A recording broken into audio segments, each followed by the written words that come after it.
Yugoslavia was banned from Euro 1992 mere days before the tournament was scheduled to be played due to its currently ongoing civil war. But what if they weren't? How would they have performed at the tournament? Yugoslavia was one of the best teams in Europe at the time, being ranked 7th in the world, and winning a qualification group ahead of eventual champions Denmark. Additionally, they did well at the 1990 World Cup, beating Spain in the last 16, and only succumbing on penalties against Argentina in the quarterfinals. On top of this, many of Yugoslavia's players played an instrumental part in Red Star Belgrade's European Cup triumph in 1991. Yugoslavia would have been genuine contenders, and from a footballing point of view, it's a shame that they were banned.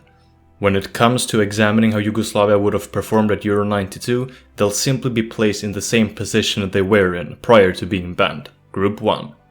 Basically, they will replace Denmark and play the same matches as the Danes did in our timeline. In our timeline, England drew 0-0 with both Denmark and France at Euro 92, so there's a high probability that that boring scoreline would make a return in this hypothetical match against Yugoslavia. Their comparable ELO ratings further reflect this hypothesis, and it's a fact that's applicable when it comes to comparing Yugoslavia with all of the other teams in this group.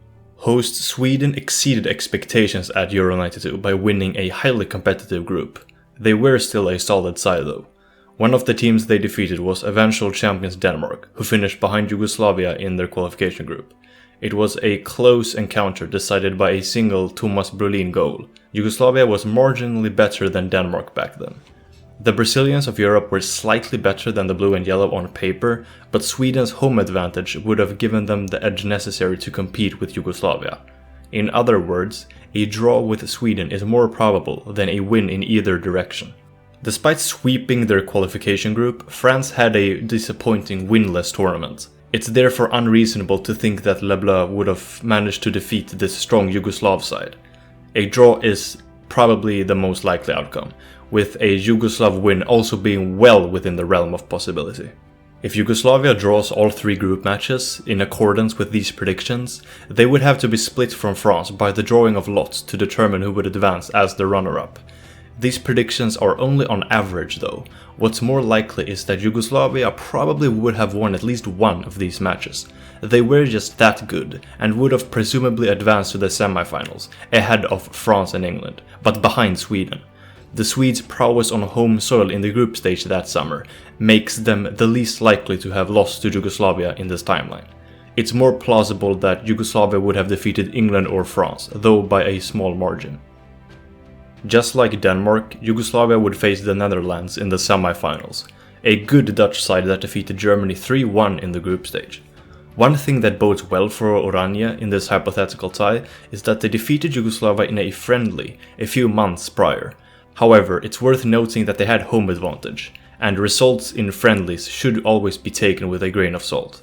Also, it's not uncommon for teams who do well in the group stage to flop in the knockout stage, as the Netherlands did against Denmark. In contrast, Yugoslavia proved the opposite at the 1990 World Cup, where they defeated Spain in the last 16 and only lost to eventual finalists Argentina on penalties in the quarterfinals.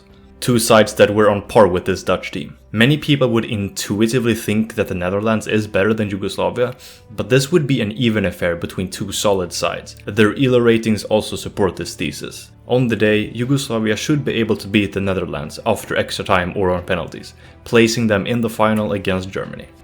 So far, Yugoslavia has followed the exact trajectory as Denmark did at Euro 92. So one might instantly grant them a win against Germany in this hypothetical final on those grounds. But football is not an exact science, it's more complicated than that.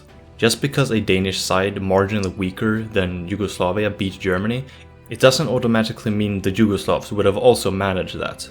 The stars aligned for Denmark in a way that makes it difficult to assess their performance. They scored 2 great goals that were quite rare and difficult. Low in terms of expected goals. Peter Schmeichel had one of the games of his life. Denmark had greater support from the stands, despite the stereotype that Swedes and Danes hate each other. Also, they diligently utilized the fact that there was no back pass rule yet. If Denmark and Germany played this final 100 times, Germany would probably win most of them. I realize I just sound like a salty Swede bullying Denmark out of jealousy, but this tirade is just a segue into why Germany should be regarded as marginal favorites against Yugoslavia in this hypothetical final. Additionally, at the 1990 World Cup group stage, Yugoslavia faced off versus West Germany and lost 4-1. This was at a time when the Balkan side was ranked 4th in the world, even higher than in 1992. As a result, it's not unreasonable to take that match into account, even though it was played 2 years earlier. Tragically, this would be Yugoslavia's third loss in a Euro final. To reiterate, Yugoslavia definitely could have won on the day, but the probability of a German triumph is higher.